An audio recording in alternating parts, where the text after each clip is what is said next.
जी नमस्कार, क्या हाल चाल है सब। देखिए आज हमने जो सेशन रखा है आप सब लोगों के लिए बहुत खास ये वाला सेशन होने वाला है, क्योंकि तो आप में से कई लोगों ने कहा कि सर ऑनलाइन एग्जाम कैसे होता है, ये तो हम तो पहली बार देने वाले हैं, क्या ध्यान वहां पे रखना होगा। तो फिर मैंने सोचा कि एक छोटा सा वीडियो बना देते हैं और आपको लाइव इसकी जानकारी दे देते हैं कि ऑनलाइन एग्जाम्स में आपको किस प्रकार का ध्यान रखना है ना। जिन्होंने फर्स्ट टाइम जब ऑनलाइन एग्जाम दिया होगा तो डेफिनेटली उनका थोड़ा जो टाइम है वो चीजों को समझने में जानने में लग गया होगा, क्योंकि कंफर्टेबल हम नहीं होते हैं जनरली ऑनलाइन एग्जाम से। यहां पे तो हमने एक सिंपल लॉगिन करा है। जब आप ऑनलाइन एग्जाम देने जाओगे ना तो आपको बस एक ऐसा स्क्रीन दिखेगा जिसमें आपको अपना लॉगिन डिटेल्स डालनी पड़ेगी जो एडमिट कार्ड के ऊपर होती है ना। तो देखिए भाई, आगे आप जैसे ही वहां पे लॉगिन करेंगे, आप याद रखिएगा लॉगिन करने का भी एक निश्चित समय होता है। ऐसे नहीं है कि आप लॉगिन कभी भी कर सकते हैं, और अगर कर भी लोगे लेकिन एग्जाम चालू होने का एक निश्चित समय होता है। एक सेंट्रल क्लॉक होती है, यानी सारे बच्चों का टेस्ट एक साथ शुरू होगा। तो पहले तो लॉगिन में टाइम लगता है, और अगर लॉगिन आप कर लेते हैं तो एग्जाम चालू होने में टाइम लगता है। आगे बढ़ते हैं, लॉगिन तो आप कर लेंगे, उसकी डिटेल्स आपके पास एडमिट कार्ड्स पर है। सबसे पहले एक इंस्ट्रक्शन पेज आता है जो इस प्रकार का आपको दिखता है, और इस इंस्ट्रक्शन पेज में सारी चीजें लिखी होती हैं कि एग्जाम में क्या क्या सिस्टम रहना है। यहां पे लैंग्वेज चेंज करने का ऑप्शन भी आता है, मैं आपको थोड़ा इस तरीके से दिखाता हूं, आपको क्लियर दिख रहा होगा। तो आप यहां से हिंदी इंग्लिश भाषा अपनी चेंज कर सकते हैं। यहां पे आपको अपना नाम, अपनी सुंदर सी मुस्कुराती हुई फोटो भी दिखाई देगी, वो भी आप एक बार वेरीफाई कर सकते हो जब आप लॉगिन करोगे। तो ये इंस्ट्रक्शंस हैं, इन इंस्ट्रक्शंस को आप पढ़ सकते हैं। हालांकि मैं अभी जो बताऊंगा उसके बाद आपको पढ़ने की जरूरत नहीं लगेगी, बट स्टिल आप यहां पे अपनी भाषा को चुन सकते हैं। आप हिंदी इंग्लिश उसको चेंज कर सकते हैं, इस प्रकार से आपको वहां पे भाषा दिखाई देगी। ठीक है, और ये जो ऑप्शंस है ना, यही ऑप्शन आपको दिखेंगे। जैसे मैं इसको थोड़ा सा जूम कर देता हूं, है ना, ये ऑप्शन आपके होते हैं। जब आप जाएंगे एग्जाम में तो आपके सारे बॉक्स, सारे क्वेश्चंस के बॉक्स इस तरीके के रहेंगे। जो आप आंसर कर देंगे वो ग्रीन हो जाएगा, जिसको पढ़ के आप आंसर नहीं करोगे वो रेड हो जाएगा। आंसर दे दिया है बट आप चाहते हो कि इसको मैं बाद में देखूं तो वो पर्पल कलर हो जाएगा। ऐसे अलग अलग यहां पे सारी चीजें होती हैं, है ना। यही चीजें हैं जो कलर आप वहां पे आइडेंटिफाई कर पाएंगे। फिर जब आप आगे बढ़ते हैं, यही सारे इंस्ट्रक्शंस देखिए, यही सारे इंस्ट्रक्शंस आपके हिंदी में वहां पे आ जाएंगे कुछ इस प्रकार से। हाँ, और इसके बाद आती है सबसे इंपॉर्टेंट चीज। यहां पर क्या होता है, आपको एक चार्ट बना हुआ जनरली आ जाता है। कभी कभी अगर व्यापम वाले वास्तव में आपको अच्छी चीजें देना चाहते हैं तो यहां लिखा आ जाता है कि भाई कितने क्वेश्चंस हैं, क्या सेक्शंस हैं, क्या रहेगा वो। और यहां पर एक सबसे इंपॉर्टेंट चीज है। अब यहां पर आप एक चीज और समझ लेना, इंस्ट्रक्शंस की हमने बात कर ली, negative marking is not applicable. यहां पे नीचे आपके पास एक चेक बॉक्स होता है ना, एक चेक बॉक्स होता है कि मैंने सारी चीजें पढ़ ली हैं, सभी चीजों का मुझे ज्ञान है, सब चीजों को मैंने समझ लिया है और आई एम रेडी। यहां पे आई एम रेडी पे आप क्लिक करेंगे, इसके बाद आपका जो है ऑनलाइन टेस्ट चालू हो जाएगा।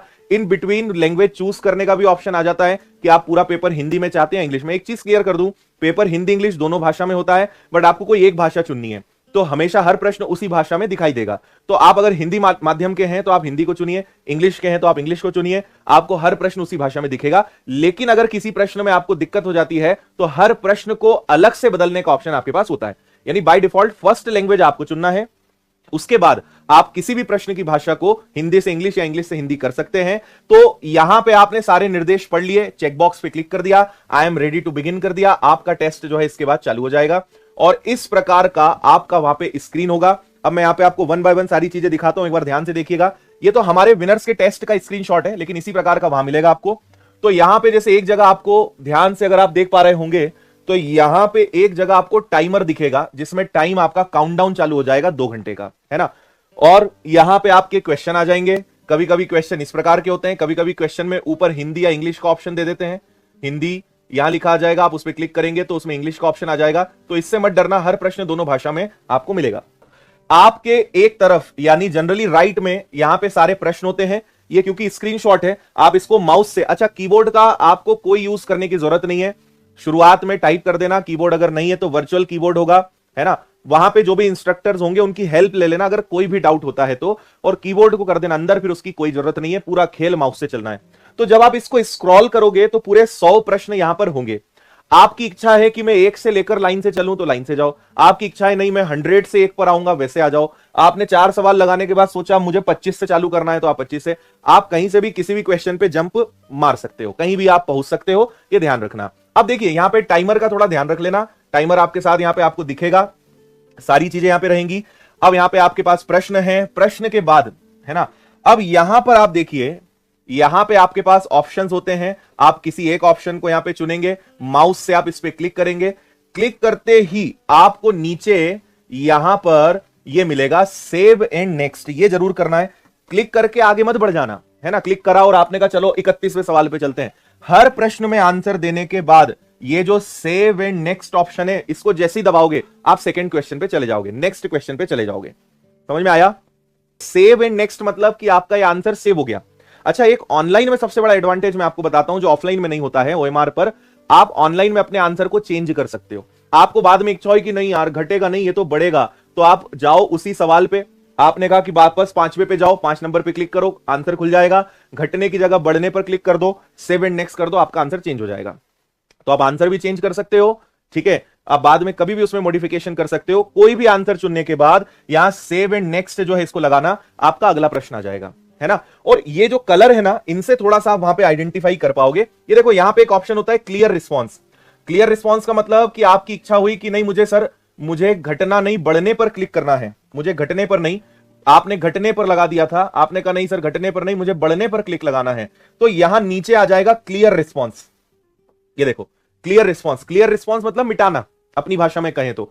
इस पे क्लिक कर दोगे तो जो भी आंसर आपने चुना था वो हट जाएगा। उसके बाद फिर भाई आपको जो लगाना हो, ठीक है, जिस ऑप्शन पे जाना हो उस ऑप्शन पे टिक कर देना, और प्रोसेस आपको पता है। वापस से आप क्या करेंगे, सेव एंड नेक्स्ट, वो आंसर सेव हो जाएगा। ग्रीन कलर का मतलब है कि आपने उस आंसर को, उसका आंसर दे दिया। रेड कलर का मतलब है कि पढ़ लिया है लेकिन आंसर नहीं करा, है ना। तो इससे भी आपको पता चल जाएगा कि आपने आंसर दिया है नहीं दिया है, ये ध्यान रखना। तो बहुत आसान है। एक डाउट आपके मन में आ सकता है कि सर अगर बीच में मेरा कंप्यूटर बंद हो गया तो, या कोई दिक्कत आ गई तो, पता चल रहा है 15 मिनट आपका कंप्यूटर चालू नहीं हुआ, तो आपको उसके बारे में भी मैं बता रहा हूं, है ना। पहले इसको कंप्लीट कर लेते हैं, ये आपको शायद समझ में आ गया होगा सारी बातें। सेव एंड नेक्स्ट जरूर करें। जब आपका आखिरी में कंप्लीट हो जाता है तो यहां पे जब आपको लगा कि बस अब हो गया, तो आप खुद से भी सबमिट कर सकते हैं, है ना। मैं सजेस्ट करता हूं कि आप खुद सबमिट करें। जैसे ही आपको लगे कि बस अब 2-4 सेकंड बचे हैं, सबमिट बटन दबा दो, है ना। वैसे ऑटो सबमिशन होता है कि आपने जो भी करा वो ऑटोमेटिक टाइम खत्म होने पे आपने सबमिट नहीं भी दबाया तब भी आपका पेपर सबमिट हो जाएगा। बट स्टिल आपको दिख रहा है कि यार चलो 5 सेकंड बचे हैं, खत्म करते हैं, अब सबमिट टेस्ट कर दो, आपका पूरा टेस्ट सबमिट हो जाएगा और तत्काल आपको दिखा देगा कि आपके कितने प्रश्न सही हैं। आपको यह नहीं पता चलेगा आपका सिलेक्शन होगा कि नहीं होगा, आपको यह पता चल जाएगा कि आपके कितने प्रश्न सही हैं, कितने गलत हैं, कितने आपने छोड़े हैं, वो मार्क्स आपको पता चल जाएंगे। और उस मार्क्स को हम रॉ मार्क्स बोलते हैं, रॉ, ठीक है। रॉ का मतलब क्या होता है, रॉ का मतलब होता है कच्चा, RAW, रॉ मार्क्स। क्योंकि ये जो मार्क्स हैं ये आपके नॉर्मलाइजेशन के बाद चेंज होंगे, है ना। तो ये उस समय के मार्क्स हैं। आफ्टर नॉर्मलाइजेशन क्या होता है क्या नहीं वो आपको बाद में पता चलेगा, है ना। तो ये आपको अपने मार्क्स पता चल जाएंगे कितने सही हैं कितने गलत हैं। और जब एग्जाम खत्म हो जाता है तो आजकल व्यापम में क्या चल रहा है कि वो 1-2 दिन बाद आंसर की जारी कर देते हैं, जिसमें आपकी पूरी आंसर की आ जाएगी। पूरे 100 प्रश्न में आपने कौन सा आंसर लगाया था, क्या वो सही था गलत था, वो आ जाएगा। दावा आपत्ति की विंडो खुल जाएगी। आपको लगता है कि नहीं मेरा आंसर सही है, आपने गलत करा है, तो उस पर दावा आपत्ति। ये सब काम एग्जाम के खत्म होने के, जब सबके एग्जाम खत्म हो जाएंगे तो 2 या 3 दिन बाद उसकी आंसर की जारी कर दी जाती है। चलो, अब यहां पे एक और ऑप्शन है जो मैं आपको बताना चाहता हूं, वो है mark for review and next. Mark for review and next, इसको समझ लो, ये शायद आपके काम का हो सकता है। आप अगर मुझे फॉलो कर रहे हैं तो मैंने आपसे कई बार कहा है कि कुछ ऐसे प्रश्न होते हैं जो स्पीड ब्रेकर का काम करते हैं। यानी आपको लगता है कि मैं सही भी हूं या गलत भी हो सकता है। आप चाहते हो कि आखिरी में मैं, भाई आपको कैसे याद रहेगा कौन से प्रश्न हमने छोड़े, कौन से प्रश्न हमें देखना है। या तो उसका आंसर मत दो तो वो रेड कलर का होगा, या आपको लगता है कि चलो अभी तो आंसर ए लगा देते हैं और आखिरी में समय बचा तो देख लेंगे, तो आप उस केस में क्या कर सकते हो, mark for review and next. तो mark for review and next button का जब आप प्रयोग करोगे, इसको ध्यान से समझ लेना, तो इसका कलर पता है ये वाला हो जाएगा, ये पर्पल कलर का दिखेगा। इसका मतलब ये है कि आपने आंसर तो लगा दिया लेकिन आप इसको बाद में और देखना चाहते हो या चेंजेस करना चाहते हो। अब अगला सवाल उठता है कि सर हमने उस समय तो मार्क फॉर रिव्यू कर दिया लेकिन हम बाद में हमें लगा कि नहीं ठीक है यार, ये आप छोड़ो नहीं देखना, तो ये आंसर माना जाएगा कि इसको व्यापम हटा देगा, तो इसको आंसर माना जाएगा, है ना। अगर आपने सेव एंड नेक्स्ट करा या mark for review and next करा, वो दोनों केस में सबमिट माना जाएगा, यानी वो आपका आंसर माना जाएगा। आपको आखिरी में उसको नहीं भी देखना है तो मत देखो, वो आंसर आपका माना जाएगा। क्लियर इतनी बात? अंक आपको एग्जाम के खत्म होते ही दिखा देगा आपकी स्क्रीन पर, तो आपको पता चल जाएगा कि आपके कितने नंबर उस परीक्षा में आए हैं, आपको ये तत्काल पता चल जाएगा, है ना। क्लियर है? तो ये भी बहुत अच्छा फीचर है, mark for review and next. अच्छा, रेड मतलब पढ़ लिया है, ग्रीन मतलब आंसर दे दिया है, और पर्पल कलर का मतलब होता है कि आप उस प्रश्न को, आपने आंसर तो दे दिया लेकिन आप फिर भी बाद में उसको देखना चाहते हो और नहीं भी देखा तो भी वो सबमिट हो जाएगा। ठीक, टाइमिंग का विशेष रूप से ध्यान रखें, सबमिट टेस्ट के बारे में बता चुका हूं। उसके बाद आपको आपका परफॉर्मेंस दिख जाएगा, है ना, यहां तो हमने अलग करा है, वहां आपको अलग दिखेगा, है ना। सिर्फ माउस का यूज होगा, कीबोर्ड का कोई यूज नहीं है, ओनली माउस। अब एक सवाल कि अगर चलते चलते कंप्यूटर बंद हो जाए तो सर क्या करें? आपको यह ध्यान रखना है कि मान लीजिए आपका कंप्यूटर बंद हो गया, तो ये जो क्लॉक होती है ना, ये जो घड़ी होती है वहीं रुक जाती है। मान लीजिए आपका आधा घंटा तो बढ़िया चला, 2 घंटे का एग्जाम था, आधा घंटा बीत गया, 1.5 घंटे बचे थे और आपका कंप्यूटर बंद हो गया। अब आपका कंप्यूटर 5 मिनट बाद चालू हो, 10 मिनट बाद चालू हो, आधे घंटे बाद चालू हो, आपका टाइमर वहीं से चालू होगा।